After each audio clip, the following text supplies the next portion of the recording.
La Sociedad Española de Radiodifusión presenta... Ser... ¡Viva la radio! Podcast. Siempre. Bienvenidos a Ser Aventureros, bienvenidos a Ser Podcast. En el programa de hoy tendremos a Agustín Chaler, un viajero con una particularidad. Siempre viaja sin billete de vuelta. Tendremos también a Tarzán. Recuperaremos nuestros tiempos de la juventud, desde cines del colegio y, por supuesto, a los habituales. Ángel Colina, Chema Rodríguez, en este programa que os aseguro lo vais a disfrutar. Comienza en la cadena SER, Ser Aventureros. José Luis Angulo.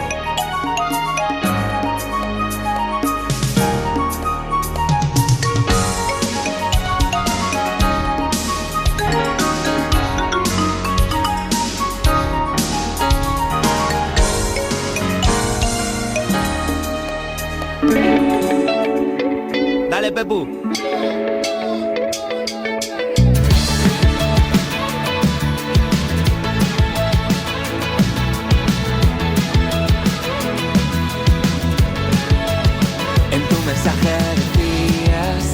Flaco, me siento muy sola, odio la vida moderna, hoy se me está haciendo bola. Prométeme que nos vamos. Buenos días, buenas tardes, buenas noches, oyentes de Ser Aventureros. Bueno, ya sabéis, esto es como el calvo de la lotería de Navidad, como las burbujas del champán, como el turrón de Navidad. Hay una época del año que yo soy la persona que dirige el programa. José Luis Angulo, nuestro querido director, José Antonio Ponsetti, está de vacaciones y se aprovecha que, bueno, pues yo siempre en agosto estaré por estos territorios y dirigiré durante estos 4 próximos programas el Ser Aventureros. Así que desde aquí y la próxima hora vamos a disfrutar de aventuras, viajes, libros, un montón de cosas, y todo ello, por supuesto, gracias a Fermín Agustín en la producción y Andrés Galarraga en la parte técnica. Saludamos como siempre a la península, Baleares, Canarias, Ceuta y Melilla, y algo que siempre nos hace mucha ilusión, a mí me los hace también, nos escuchan desde la costa este de los Estados Unidos. Así que comenzamos con el Ser Aventureros. Le llamáis poliamor a los cuernos de siempre, porque a mí me da igual lo que diga la gente. Le llamáis poliamor a los cuernos de siempre. En tu mensaje decías: flaco, me siento muy sola, odio la vida moderna, hoy se me está haciendo bola. quiero matarme un poquito para vivir diferente. Me gusta cuando me callas, porque te tengo presente.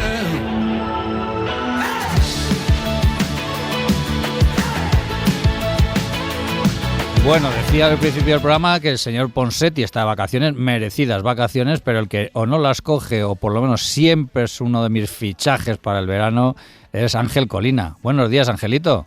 Hombre, ¿qué tal, don José Luis, nuevo director del mes de agosto? Sí, bueno, ya sabes que esto dura poco, es un paréntesis, pero bueno, durante un mes al año, al menos yo me lo creo, así que... Yo estoy, ¿sabes? Yo siempre de vacaciones y siempre trabajando, alterno. Si hay que trabajar un poco, pues se trabaja un poco. Si no hay que trabajar, pues vacaciones. Bueno, casi que lo mismo que haces tú, José. Efectivamente, ¿para qué vamos a engañarnos si ya nuestros oyentes nos conocen desde hace años y saben que la verdad es que damos poquito palo al agua? Así que, pero bueno, ¿qué tal? ¿Sigues por tus tierras norteñas? Sí, seguimos por ahí, mejorando un poquito el tiempo, porque el julio ha sido bastante malo, la verdad, sí. Hemos tenido, hemos bajado incluso días de estar a 15 grados, o sea, imagínate. Bueno, no, muy bien. ¿Y tú qué tal? ¿Todo el veranito bien? Pues bien, de momento no nos podemos quejar. Sí que parece que habían amenazado con muchísimo calor y bueno, sí, de momento parece que algunos nos vamos resistiendo. Así que no sé si con mucho calor, con mucho frío, pero de luego con el morro de siempre, también tenemos a Chema Rodríguez al otro lado del hilo telefónico. No me lo creo, en serio. Sí, hombre, sí, señor. ¿Qué te parece? Don Chema Rodríguez, buenos días. 57 de años de vacaciones llevo yo, así que... y tienes 56, ¿no? O sea que ya antes de salir estabas de vacaciones. Eso es, yo llevo 57. Oye, hay que decirlo primero a Chemita, dejaste unas buenas semillas en Alemania que han sembrado, han salido y vamos, han dado un resultado impresionante. Sí, es decir, nosotros la selección española de escritores quedamos subcampeones de Europa y los chicos estos que jugaron después, pues han quedado solo un puesto más arriba. Es decir, que sí, abrimos caminos, sí señor. Sí, la verdad es que vamos a explicar un poquito a los oyentes, que a lo mejor no lo saben si no nos han seguido los últimos programas. Cuéntanos en 2 palabras, Chema, qué es ese equipo al que perteneces, al que jugáis y que, como tú dices, os llevaste... Al que pertenecías. Al que pertenecía. Seguro que le han hecho un fichaje a algún equipo por ahí y está valorando en qué banco va a tener la cuenta. Bueno, pues en 2 palabras rapidito que existe lo que se llama la selección española de fútbol de escritores. Esa selección existe también en otros países como Alemania, Francia, Polonia, Austria, tal, y 2 semanas antes del inicio de la Eurocopa, la otra Eurocopa, la que ganó España, pues nosotros celebramos la Eurocopa allí en Berlín también, y en la semifinal eliminamos a Francia por 2-0, y en la final los enfrentamos a Alemania y quedamos subcampeones. Y 2 semanas después, pues la selección española de fútbol, te digo, los chavalines que jugaron después. Pues, oye, ¿los ingleses también participaron, Chema, ahí o no? Los ingleses sí, en la fase de grupo, nosotros nos tocó con Inglaterra, Austria y Alemania. Y en esa fase de grupo empatamos con los ingleses, ganamos 3-0 a Austria y ganamos 1-0 a Alemania. Jugamos la semifinal con Francia y perdimos en la final, casi al final, en los últimos minutos, perdimos con Alemania 1-0 y quedamos subcampeones de Europa. ¿Fue el momento ese que fuisteis a por las cervezas o no fue en ese momento? Este fue el momento, sí. Fue justo el momento. Y nosotros, como buenos perdedores, que en eso somos bastante elegantes, pues le hicimos el pasillo a Alemania al finalizar el partido y nada, recogieron su trofeo y nosotros quedamos, ya te digo, solo un puesto por debajo de cómo han quedado luego los chavales. Bueno, pues nada, nos encanta saber que tenemos ahí casi un medallista de oro, nos hemos quedado en la planta, pero bueno, no es mal resultado. Y hoy sí que tenemos hoy un medalla de oro en nuestro programa para empezar con los invitados. Es Agustín Chalder. Alguno a lo mejor recuerda el nombre porque hace relativamente poquito, un par de meses escasos, pues le tuvimos hablando de un libro que habíamos publicado entre 26 personas. Siempre nos quedará cabinda, y no hablamos sino de Agustín Chalder. En ese momento nos habló un poco del libro en el que él también había participado, pero como decías, un peso pesado en el mundo del viaje, y yo creo que se merece, seguro que vosotros la vais a disfrutar, pues una entrevista personal, una entrevista a él como gran viajero. Así que saludamos con mucha alegría a Agustín Chalder, que está hoy en Ser Aventureros. Hola, Agustín. Hola, ¿qué tal? ¿Cómo estás? Pues bien. Pues muy bien, aquí trabajando un poquito, que siempre hay que disimular algo. Muy bien, pues la verdad es que a nosotros nos gusta viajar. Claro. Ya lo sabes, parados no podemos viajar. Efectivamente. Bueno, presentaba en aquel momento, pero vamos a recuperar aquello que dijimos en su momento. Agustín es un tremendo viajero, es un rara avis en esto del mundo del viaje, porque obviamente muchos viajamos, cada uno tenemos nuestras formas, nuestras maneras, pero si hay 2 particularidades que yo creo que definen a Agustín, entre otras muchas, es la primera, grandes y larguísimos viajes, ahora nos lo va a explicar él, y luego otra particularidad importante, y es que nunca compra billete de vuelta, es decir, él sale desde España habitualmente y se va pues allá donde corresponda. Ahora nos va a contar diferentes viajes. Hace poco ha estado meses por todas las islas del Caribe, hizo hace años un tremendo y gigantesco viaje por todo lo que es el Tíbet, y ahora nos lo explicará porque el Tíbet es muy grande, y como decíamos, él parte de España sin billete de vuelta. Así que, Agustín, cuéntanos un poquito y ponnos los dientes largos por qué esas 2 decisiones tan importantes en tu tipo de viaje. Bueno, los viajes largos, la respuesta está muy clara, ¿no? Yo lo he dejado todo, cosa que no recomiendo. Siempre digo que no soy un buen ejemplo de viajero, porque no debéis de dejar todo para una sola actividad, pero en mi caso me pudo el impulso nómada. Entonces los viajes desde pequeño empezaron a impregnarse en mi espíritu, y cada vez fueron más largos, hasta el punto que pues superaban el año o 2 años.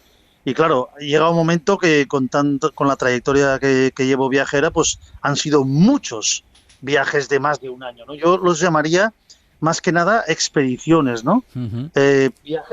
Viajes que sabes cuándo empiezan pero que nunca sabes cuándo acaban, ¿no?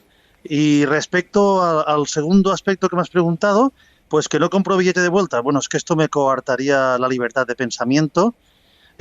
Cuando una persona sabe cuándo va a volver, no está viajando. En mi caso, yo no viajo, es que yo vivo viajando, que es diferente. Claro. Entonces yo arranco de un lugar y yo no sé lo que me va a pasar, improviso completamente y dejo que la brújula de los vientos me lleve allá donde caiga, ¿no? Sí. Agustín, te voy a hacer una pregunta que bueno, me imagino que te lo han hecho más veces, pero no es tanto cuál es tu mejor viaje, que como todos decimos, todos son como nuestros hijos y no hay ni mejores ni peores, sino cuál es ese primer viaje en el que tú dijiste, joder, esto me gusta y creo que de alguna forma o de otra me voy a dedicar a esto. Para mí fue un viaje al Amazonas, es decir, yo había viajado por otros lugares, había no sé qué, pero ese primer viaje mío al Amazonas, con Chema Rodríguez, que está al otro lado del telefónico, fue lo que me marcó mi futuro, incluso profesional. O sea, que ¿cuál fue ese primer viaje en el que tú, como decías, dejaste todo, arquitecto de profesión, y decidiste que, bueno, ibas a dar un cambio a tu vida? Evidentemente, a lo mejor luego ha habido otros viajes buenísimos, en los que habrás sufrido, habrás disfrutado, pero ese que te hace cambiar tu tipo de vida. Mira, hay dos momentos singulares que yo quiero ahora, digamos, recordar, que son significativos, ¿no? El primero, bueno, yo he tenido una vida anterior que es arquitecto. La gente se preguntará cómo es que este tipo viaja. Bueno, antes he tenido un trabajo en el cual también viajaba mucho, la verdad, mi socio era un santo, pero bueno, llegó un momento en que yo pude plasmar todas mis ideas viajeras que no sé por qué razón confluyen todas en Marco Polo, ¿no? Entonces, cuando yo pude hacer la ruta de la seda completa, desde Venecia, desde la casa de Marco Polo, donde me instalé un tiempo para sentir la tensión y el nervio que tenía Marco Polo antes de empezar una odisea que no sabía si la acabaría. Uh-huh. Y llegué al trono del Kublai Khan en China. Y claro, fue un viaje que yo sinceramente no sabía si lo podría acabar, si cualquier humano lo podría acabar de una sola tacada, ¿no? Hay mucha gente que hace tramos de la ruta de la seda, pero hacerlo a la antigua usanza, pisando los lugares del libro de las maravillas, del Milione, el famoso libro de Marco Polo, pues ese fue un momento que dije, oye, ahora sí que me siento ya un viajero, me siento un viajero. He hecho esta odisea. Y luego el segundo viaje, que fue el viaje más épico y por el cual toda la comunidad viajera siempre me recuerda, fue un viaje que me inspiré en Michael Palin, en el programa de la BBC sobre el Himalaya, uh-huh. Pero honestamente te lo digo, creo que superé incluso a Michael Palin.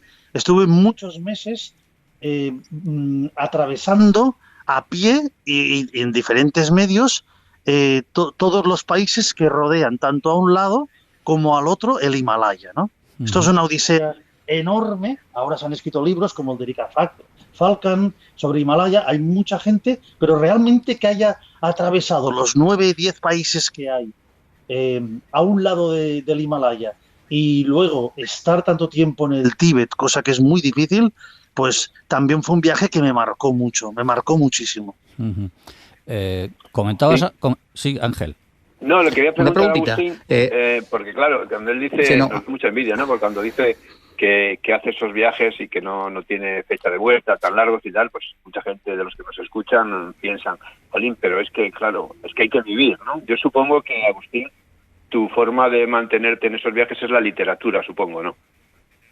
No es una literatura. Yo tengo que agradecer a mi anterior vida que es la arquitectura, y se ve que no lo hice mal, porque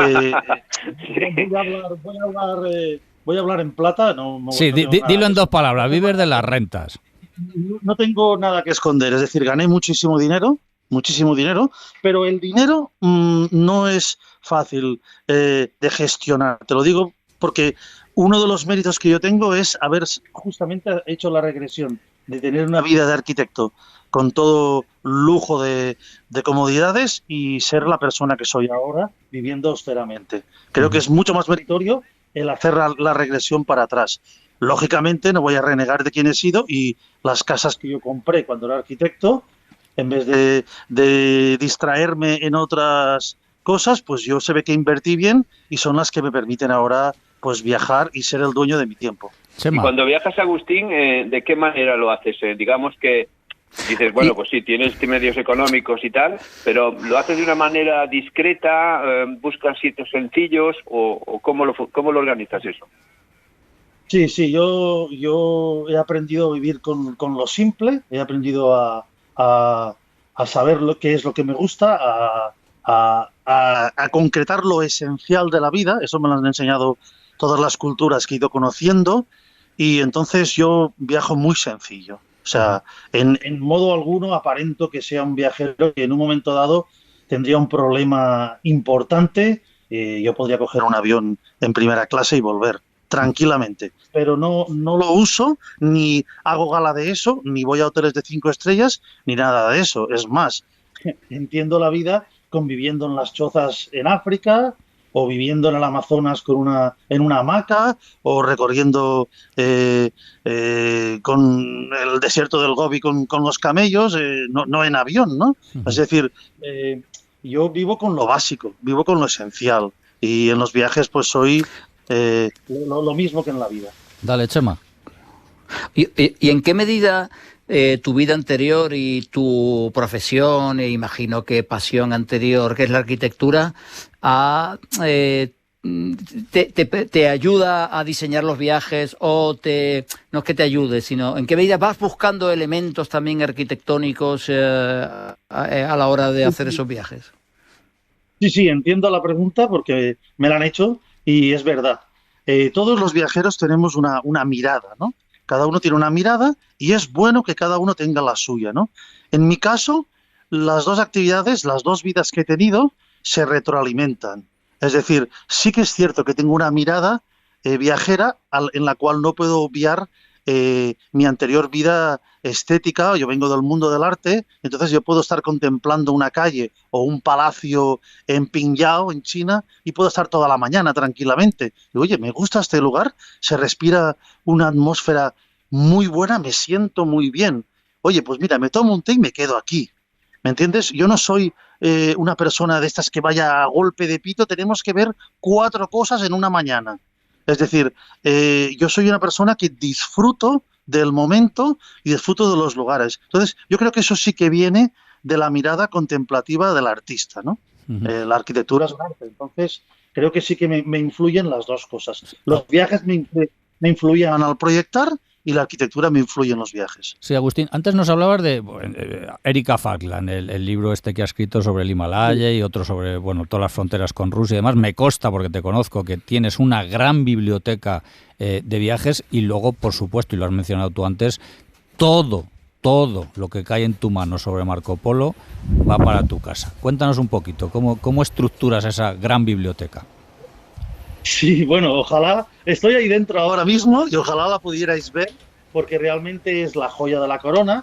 Es una biblioteca de cualquier ámbito. El nuestro, y este programa lo es de viajes, pues obviamente tendrá de la temática viajera como principal motivo. Yo tengo aproximadamente un 20% de viajes de arquitectura también, ¿vale? Uh-huh. Y muchos unen los viajes con la arquitectura, no simplemente descriptivos. Pero bueno, sí que es cierto que empecé a comprar, hasta que esto se ha vuelto casi una enfermedad. Tú me conoces, y yo cuando nos encontramos en alguna tienda de Madrid, o voy a Patagonia o Valencia, no puedo salir sin comprar 1 o 2 libros. Uh-huh. Obviamente, es decir, es algo compulsivo, pero que me ha hecho pues tener una grandísima biblioteca. Y el tema de Marco Polo fue porque fue el primer libro de viajes que tuve. Es decir, mi abuela cuando era pequeñita, la mujer fue al kiosco, compró los tebeos que se le daban a los nietos, pues que eran pues el Capitán Trueno, Zipizape. Pues a mí se equivocó y compró las aventuras y desventuras de Marco Polo. Entonces me trajo un libro y dije, pero este hombre es mi héroe, tú. Y ese tebeo lo conservo, vamos, oro en paño, lo tendría que hasta que enmarcar, uh-huh. Porque es el acta el acta fundacional de la persona que soy yo. Claro. Y entonces poco a poco pues he ido coleccionando todo lo que he ido encontrando por el mundo en diferentes idiomas sobre Marco Polo y en diferentes lenguajes también. Tengo libros de fotografías de Michael Yamashita, tengo una cantidad de información abrumadora sobre Marco Polo. Y aunque Marco Polo no estuvo en el Caribe, tu último largo y gran viaje ha sido por todas las islas del Caribe. Hablamos de algunas de pasado español, otras de pasado francés, pasado inglés, etcétera, etcétera, y en alguna, ya nos lo vas a contar, tuviste que salir por patas y casi como en una carrera de Fórmula 1 te salvó la bandera, ¿no? Bueno, sí, la verdad es que era una región del mundo que más o menos conocía lo que es la visión habitual que tenemos todos del Caribe, ¿no? Cuando te preguntan, ¿dónde has estado este verano? En el Caribe. Y resulta que has estado pues en un resort y no has salido de ahí, ¿no? El Caribe es muy amplio, es enorme y abarca todo tipo de sensibilidades. Si rascas un poco, pues sacas la historia, sacas del mestizaje, sacas la esclavitud, sacas las fortalezas que responden a algo, ¿no?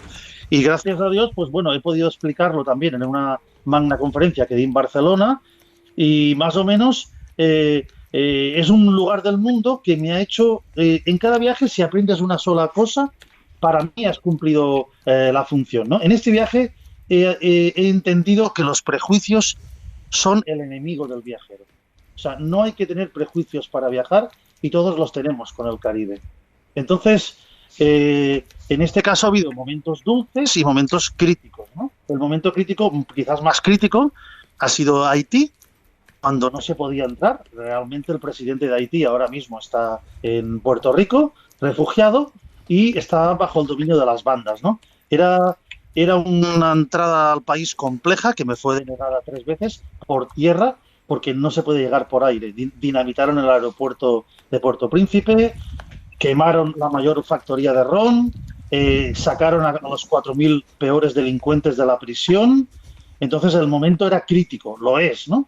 Y si te das cuenta, pues Haití nunca está en las listas, está fuera de lista. O sea, de los más peligrosos del mundo, según la ONU. Ya ni sale Haití porque es una situación endémica, ¿no? Que ha llegado para quedarse, ¿no? Entonces, es un país dejado de la mano de Dios. El segundo que te diría que también está un poco peor, pero está abriéndose al turismo y con la ayuda americana, es Jamaica. Y luego el tercero sería Puerto Príncipe, que tiene también grandes bolsas de pobreza y de desigualdad, y que la capital, pues, de Trinidad y Tobago, pues es también peligrosa, es peligrosa. Perdón, Port of Spain, que me había equivocado. Sí. Quería preguntarle, ¿sí? José, ¿me da tiempo a una pregunta? Sí, por supuesto. Sí, le quería preguntar a Agustín, tú que bueno, pues eso, que has viajado tanto, que llevas tiempo viajando, que eres muy observador, a ver si te hago bien la pregunta. Es decir, con todo este tema de redes sociales que llegan a los últimos rincones de nuestro mundo, ¿estás notando cambios en los viajes, en las poblaciones? ¿Notas algo? Sí, vamos a ver. El mundo va cambiando, es mutante, y el mundo del viaje no puede ser ajeno a los cambios sociales que se hacen, ¿no? Yo no estoy muy interesado en la nueva sistemática de viajeros. Algunos, por supuesto, son la excepción a la regla, pero generalmente te encuentras personas. Ahora, por ejemplo, me he encontrado un chico en el Caribe que me dijo: tengo 26 años y soy el primer humano que ha acabado todos los países del mundo, cosa que no tiene para mí el más mínimo interés. Dice: yo estoy en un lugar, me tiro una fotografía y me largo. Al menos es honesto y me lo reconoce. Entonces, claro, mi visión de los viajes es diametralmente opuesta a esta visión que dan las redes sociales de lo inmediato. Si fueran bien usadas, pero pasa como con las reglas de arquitectura, ¿no? Una cosa es el reglamento y la normativa, y la otra es cómo la aplicas, ¿no? Bueno, yo perdóname, me estaba refiriendo más a las poblaciones, más que a los viajeros en sí, sino a las poblaciones de los países que tú visitas, ¿no?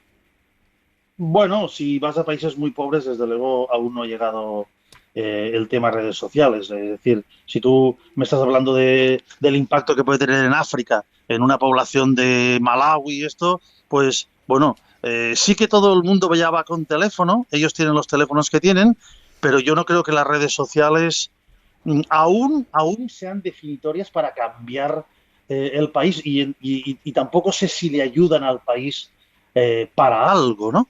De momento, los países más modernos van mucho más acelerados en este aspecto y sí que usan las redes para su beneficio propio, por supuesto. Lo utilizan como medio de publicidad y lo utilizan para dinamizar regiones, sectores, pero los países pobres tienen muy difícil el cambio, ¿eh? Sí. Oye, Agustín, te quería hacer quizás la última pregunta y si no le dejo la última para Chema.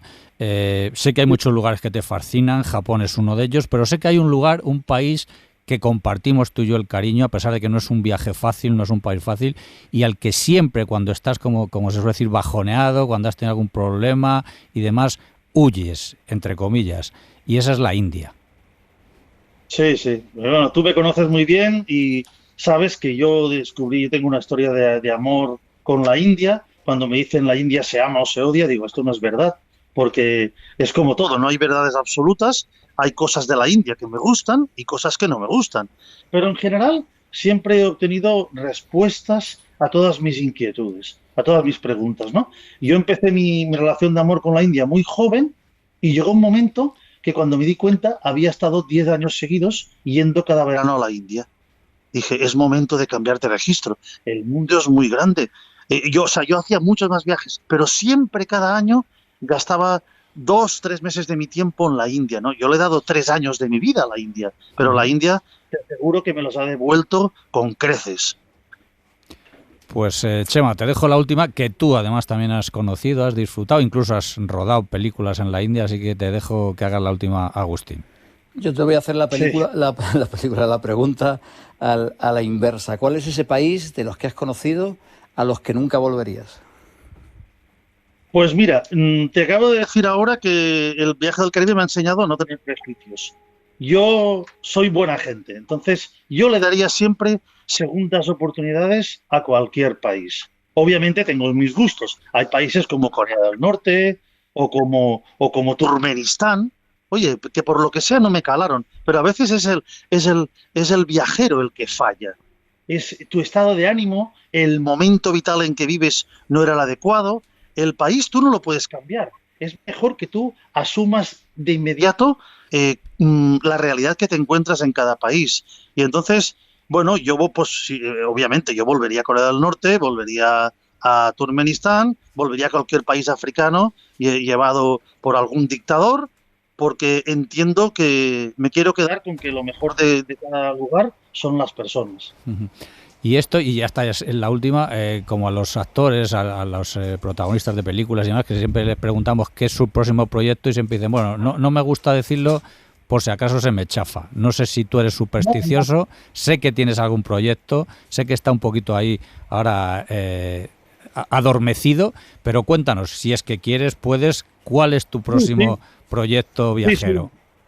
Yo no tengo secretos y mucho menos en el mundo de los viajes, ¿no? Tú sabes que ahora estoy colaborando, me hacen muchas entrevistas, hago muchos reportajes en revistas y ayudo a montar Altafulla, que lleva mucho trabajo de gestión. Y bueno, lo que pasa es que yo tenía planteado repetir, no me hagas decir por qué, Mongolia y Sri Lanka en tuk-tuk. Quería coger un tuk-tuk, estuve hace 25 años en esos dos países y quiero pulsar la realidad.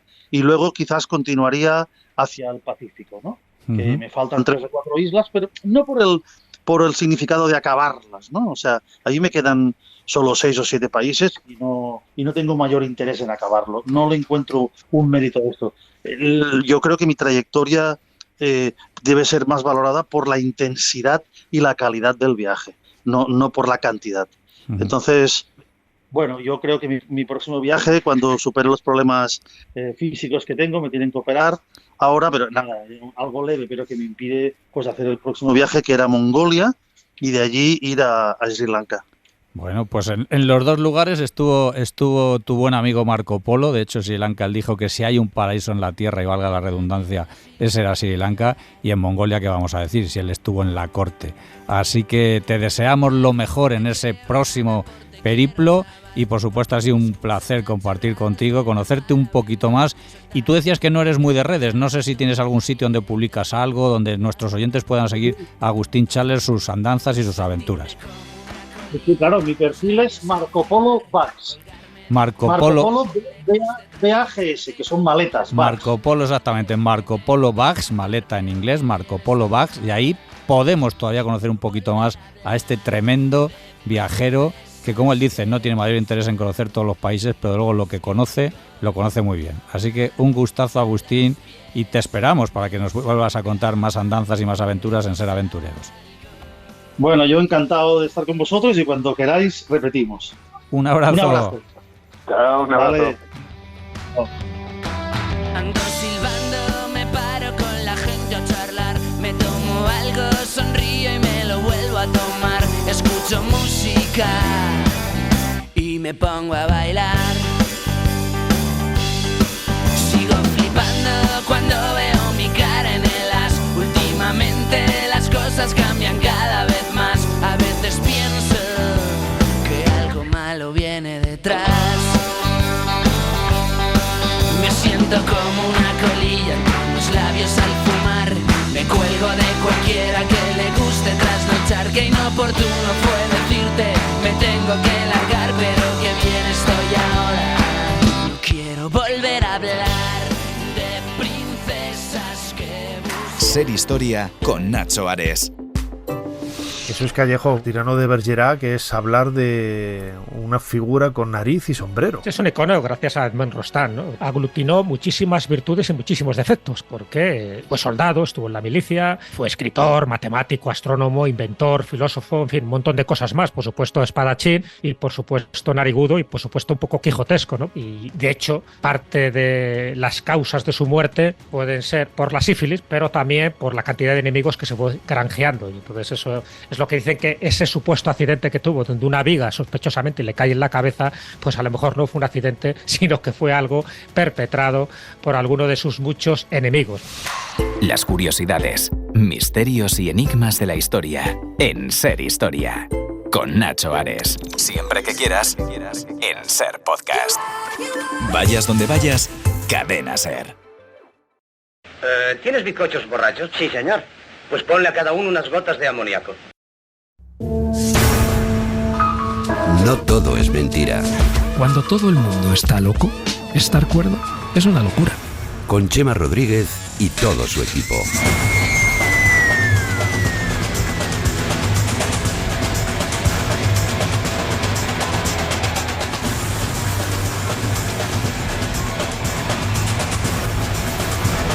Bueno, ahora tenemos a Chema Rodríguez, no sé si con su sección, con otra sección, ya sabéis que Chema en verano cambia de registro, pero esto, antes hablamos de fútbol cuando hemos empezado el programa, y Chema es un tremendo centrocampista, por lo tanto son esos jugadores que realmente hacen lo que les da la gana, que no hacen caso al entrenador, pero que luego todo lo hacen bien. Así que yo no tengo nada más que decir que, Chema, ¿qué es lo que nos vas a contar hoy?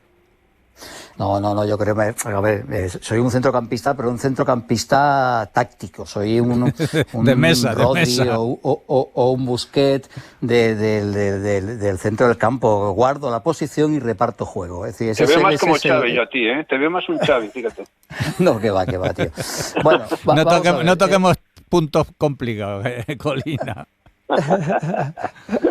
Bueno, pues sí, es verdad que en verano cambio la sección para adaptarla a las cualidades de nuestro querido director, y este año se me ha ocurrido una cosita que es, como vamos a tener 4 semanas, en 2 de esas semanas de forma alterna, yo te voy a pedir a ti, José Luis, que me hables de un destino que yo quiero visitar, que quiero conocer, y de la forma en la que quiero conocerlo, y tú me vas a contar cómo es ese destino. Y en la siguiente semana tú me vas a preguntar a mí algún lugar, algún país que pienses que yo conozco bien y que puede servirte a ti para tener información o para que los oyentes puedan tenerla y verla desde una perspectiva viajera, de viaje. Entonces, ¿qué prefieres? ¿Que empecemos porque yo te pregunto a ti o porque tú me preguntas a mí?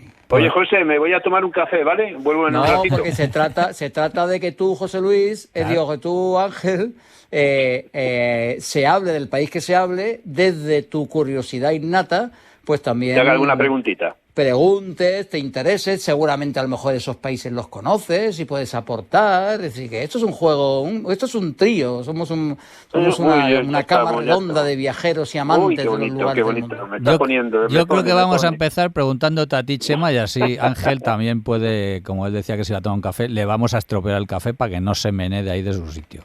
Así que, ¿el destino lo escogemos nosotros, lo escoges tú o cómo es el asunto? Bueno, escógelo tú, porque como lo hemos pactado antes por teléfono, no me vayas a decir ahora otro distinto del que hemos hablado antes y me jorobes la información que tengo preparada, ¿sabes? Venga, pues vamos. Oye, te puedo hacer una pregunta, Sí, claro. rápida, antes de que, como tenemos tiempo, antes de que empiece el tema, Chema, porque igual tiene algo que ver. Chema, ¿tú conoces Sudáfrica? Conozco Sudáfrica, sí. Bueno, no, es que a mí me han llegado noticias últimamente de que Sudáfrica está pasándolo mal últimamente, que están mal. ¿Tienes noticias de eso? Bueno, Sudáfrica está pasando una crisis social y política y económica brutal. De hecho, ha habido elecciones hace relativamente poco y ha habido una convulsión. Sí, el país verdaderamente sí está viviendo una crisis. Pero no era Sudáfrica el país del que yo había pactado con José Luis que hablaríamos hoy. Ya lo sé, ahora ha querido boicotearnos. Ya para la semana siguiente o para la otra, cuando toque, pues yo me lo preparo bien antes. Venga, ya preparamos Sudáfrica para las siguientes, uno de los siguientes programas. Para la siguiente. Claro, sí, yo creo que detrás, como decía Ángel, hay países, en este caso Sudáfrica, Kenia, que ahora pues parece que está todo fatal, y son países que llevan muchos años estando mal. Luego por y no se habla de ellos, por algún detonante X, sujeto a X, valga la redundancia, intereses, pues en ese momento salta esa noticia que, como bien decimos, pues seguramente llevan años. En el caso de Sudáfrica, pues de luego lleva muchos años pasándolo es muy mal. Interesante, ¿eh? El tema Sudáfrica tiene muchas cosas muy interesantes. Así que, pero bueno, hoy vamos a ir a un destino que Chema conoce bien. Nuestros oyentes saben que él ha vivido, trabajado, ha tenido una empresa allí, y nos vamos a Guatemala, un país que quizás ahora, pues turísticamente, pues a lo mejor no está en sus mejores momentos. Fue durante años pues ese socio en lo que se denominó Ruta Maya, compartida por supuesto con México y con Belice, y muchísimos españoles pues viajamos por allí con diferentes intereses, ya sean de relax, de playa, por supuesto arqueológicos, de etnias, de culturas. Con la ruta viajamos nosotros 2 veces por allí también. Con la ruta, o sea que Ángel conoce bien, así que creo que hemos acertado en el destino, así que le voy a dejar a Ángel que te lance la primera pregunta a Chema sobre Guatemala. No, bueno, pues Chema, que conoce muy bien Guatemala, y yo lo que he notado yo creo que la primera vez que fuimos era el año 96, pues por ahí, no sé exactamente, pero vamos, 95, 96. Y a lo largo de los años he notado que en Guatemala hemos vivido épocas, ¿no? Es decir, Guatemala, país perfecto para viajar, para disfrutar, etcétera y tal, muy seguro y tal. Y luego de repente, cuidado, que se está complicando la cosa, tal, y había como altibajos. ¿Ha sido así a lo largo de todos estos años, Chema, o qué ha pasado exactamente? Con Guatemala ha habido dos grandes momentos o 2 grandes olas, además de pequeñas convulsiones, ¿no? Pero ha habido un momento, estoy hablando de la época en la que yo conocí Guatemala por primera vez en el año 80 y algo, 1980 y algo. En la década de los 90 pues prácticamente me instalé allí, monté una empresa. En la época de los 2000 pues rodé varias películas en Guatemala. Entonces he vivido un proceso, cuando lo conocí, en los años 80, 90, un país muy poco visitado, muy desconocido, un país que era y sigue siendo maravilloso, que tiene el tamaño de Andalucía y es un resumen de casi todo lo que puede ofrecer Latinoamérica: selvas, Caribe, comunidades indígenas, ciudades coloniales, restos arqueológicos, cultura maya viva, prácticamente en un terreno muy pequeñito, que es como Andalucía. Pues encontrabas ese resumen de lo que es Latinoamérica. Y como digo, los 80, 90, parte de los 2000, se podía viajar por Guatemala prácticamente sin encontrarte turistas internacionales. Era muy difícil, muy difícil. Y de repente empezó a haber un boom. La gente empezó a descubrir Guatemala. Los gobiernos guatemaltecos empezaron a hacer campañas y se descubrió que en combinación con México o en combinación con Costa Rica o de forma individual, estando solo en Guatemala, era un país maravilloso para viajar, que había unos servicios estupendos, que empezaba ya a haber carreteras, que había hoteles, y en esto, cuando el país estaba, bueno, pues en un auge y en un pico muy alto de visitantes, que lo llegó a hacer en algunos momentos ya hasta difícil de poder, igual que ha pasado en muchos lugares del mundo, como está pasando en Barcelona ahora, como ha pasado en Venecia, es decir, que se vio superado por la cantidad de gente que iba. Pues entonces llegó la pandemia, la pandemia que afectó a todo el mundo y de la cual muchos países ya se han recuperado turísticamente, pero hay otros, como el caso de Guatemala, que realmente no lo ha logrado, no lo ha conseguido, no consigue terminar de alcanzar esa cuota de visitantes que tenía antes, lo cual lo hace para los pocos que deciden ir a Guatemala en estos momentos, pues convertirlo en un país ideal porque puedes visitar casi todos los atractivos que tiene Guatemala prácticamente solos o con muy poca gente. Lo mismo que me ha pasado en Marruecos. Ahora, cuando he ido en el mes de julio a Marruecos, me he quedado verdaderamente flipado. Yo os lo conté, he estado allí trabajando, pero he tenido oportunidad de estar en Fez, en Chefchaouen, en Asilá, en Larache, y no había prácticamente turistas internacionales. Era sobre todo turismo local, lo cual era muy interesante, porque había a la gente de Casablanca, de Rabat, de otros lugares del país, haciendo turismo por el interior de Marruecos. Y en Guatemala está ocurriendo un poco lo mismo. El turismo interior es decir, las infraestructuras turísticas están sobreviviendo en estos países gracias al turismo interior. El turismo internacional se está moviendo por lugares más seguros, por Occidente y por lugares donde en teoría la gente entiende que es más seguro. Y países como Guatemala pues no te terminan de arrancar como destino, ¿no? Bueno, pues si me permites, quería comentar, porque no sé si José Luis, habéis sentido un poco lo mismo. Yo cuando llegué a América con la ruta Quetzal, con Miguel de la Cuadra Salcedo, pues yo creo que este fue uno de los primeros viajes que hicimos con la ruta allí, en Guatemala, concretamente en Chichicastenango, en la iglesia esta, que no recuerdo cómo se Santo Tomás. Iglesia es. La famosa iglesia que tiene las escalerillas delante, con todas las velas y los indígenas allí sentados rezando con... ¿Sabes a qué iglesia me refiero, no, Chema? Sí, la iglesia de Santo Tomás, sí. Santo Tomás, eso.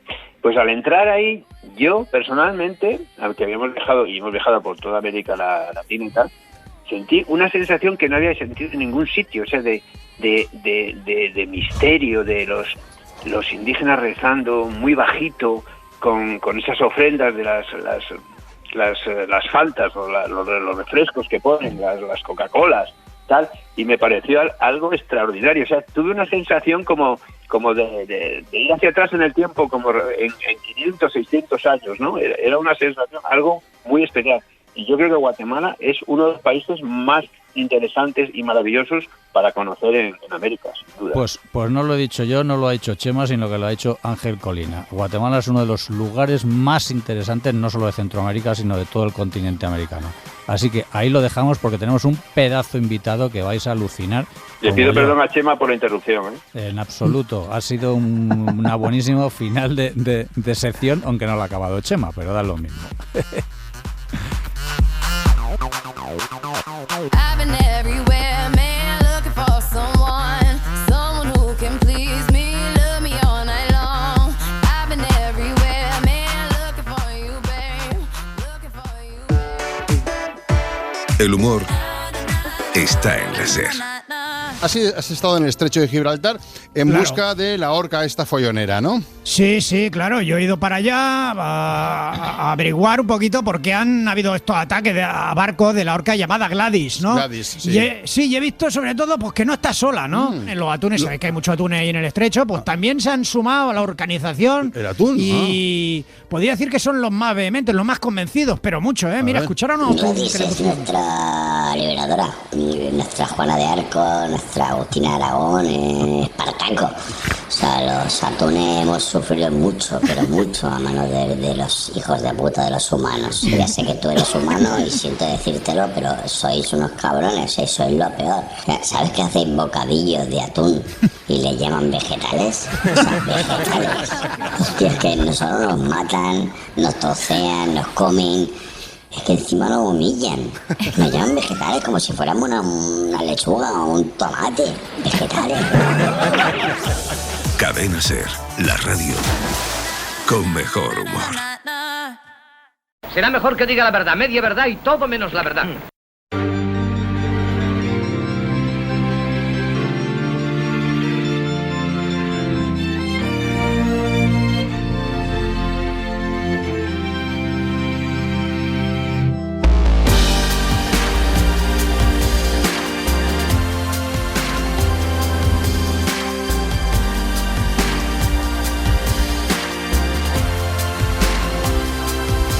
Bueno, en la última Feria del Libro de Madrid descubrí un libro, no voy a decir el título todavía, vamos a dejar un poquito de incertidumbre, que me hizo rejuvenecer muchísimos años. Me voy a la época del colegio. En aquella época, en mi edad, los sábados por la mañana había colegio y los miércoles por la tarde no había colegio, pero había que ir al colegio y los miércoles por la tarde teníamos cine. En mi caso, una semana ponían Tarzán y la semana siguiente ponían películas del Gordo y el Flaco. Y hoy vamos a hablar de Tarzán. Ese libro que descubrí en la Feria del Libro es ni más ni menos que el universo de Tarzán. Está escrito por Carlos Díaz Maroto y con Vicente Díaz. Está editado por Notorious Ediciones. Y tenemos a Carlos Díaz Maroto para que nos hable de un personaje que al menos en una generación yo creo que nos marcó quizás el ansia de viajar, el ansia de aventura y desde luego el tenernos quietecitos y sentaditos viendo durante horas películas. ¿Qué tal, Carlos? Buenos días. Hola, encantado. Bueno, ¿por qué Tarzán? Al menos para una... Mira, esa es la pregunta.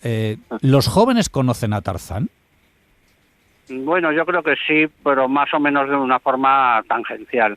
Yo creo que ni han leído las novelas, ni han visto las películas, ni han leído los cómics, que a tropecientos también. Yo creo que es un personaje un poco anticuado y que algo nos interesa más a gente de cierta edad más que a los jóvenes. Claro. Muchas veces cuando hablamos de libros que luego han sido películas siempre decimos no, pero el libro es mucho mejor que la película. En este caso, mi opinión es que la película ha superado, o las películas, aunque evidentemente ahora nos vas a hablar tú del Tarzán que todos tenemos en la mente, pero yo creo que las películas han superado con creces la obra de Burroughs de 1900 y poquito.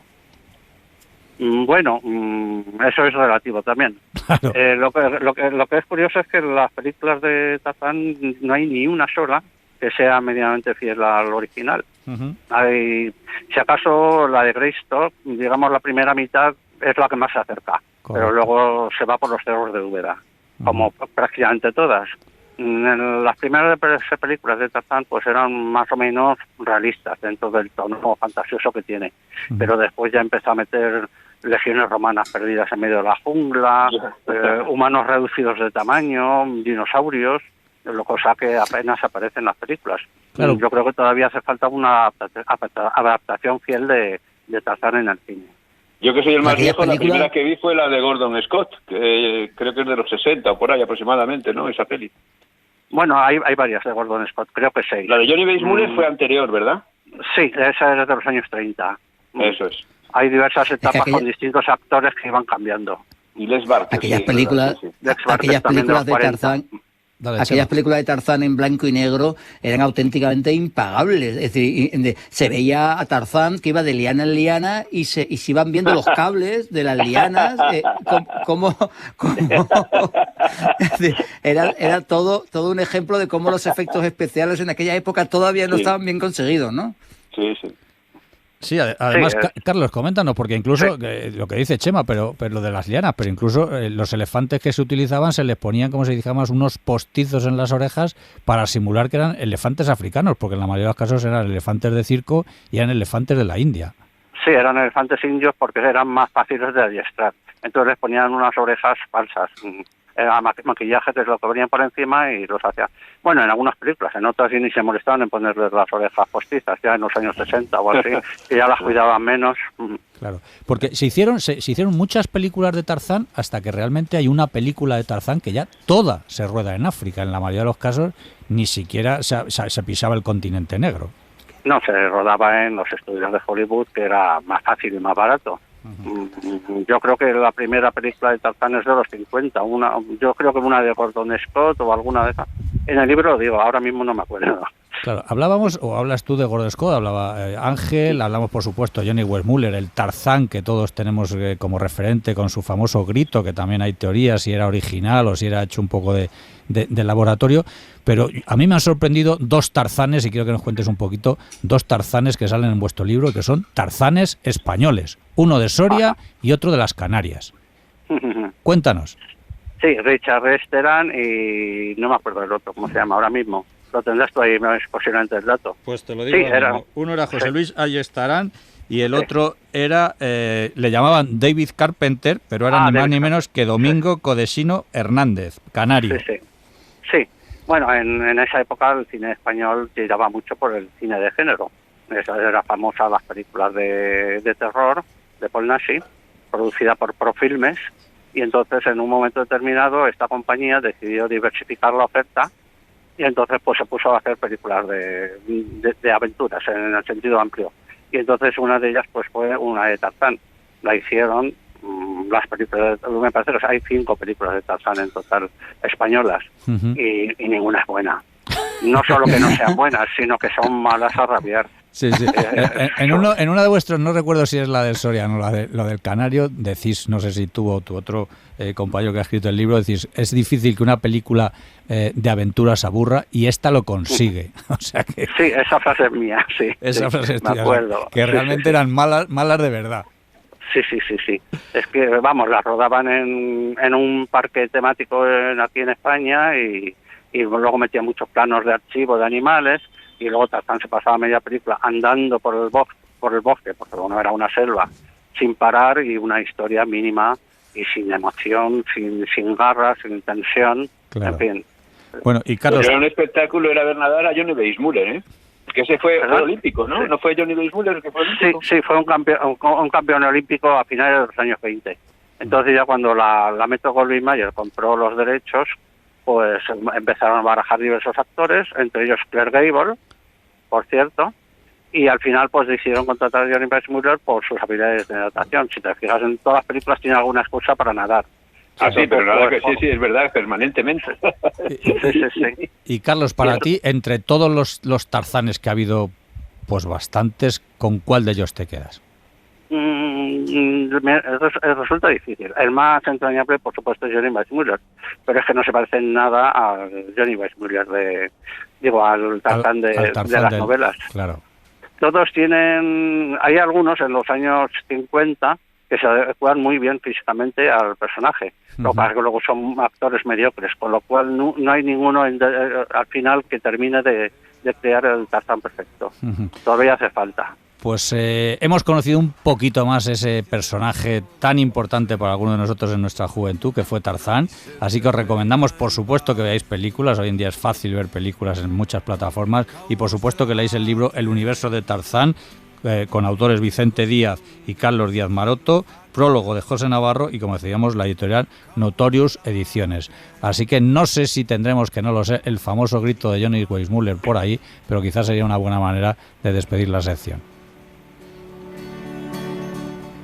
Bueno, pues parece que no, así que le puedo dejar a Chema que haga lo que pueda.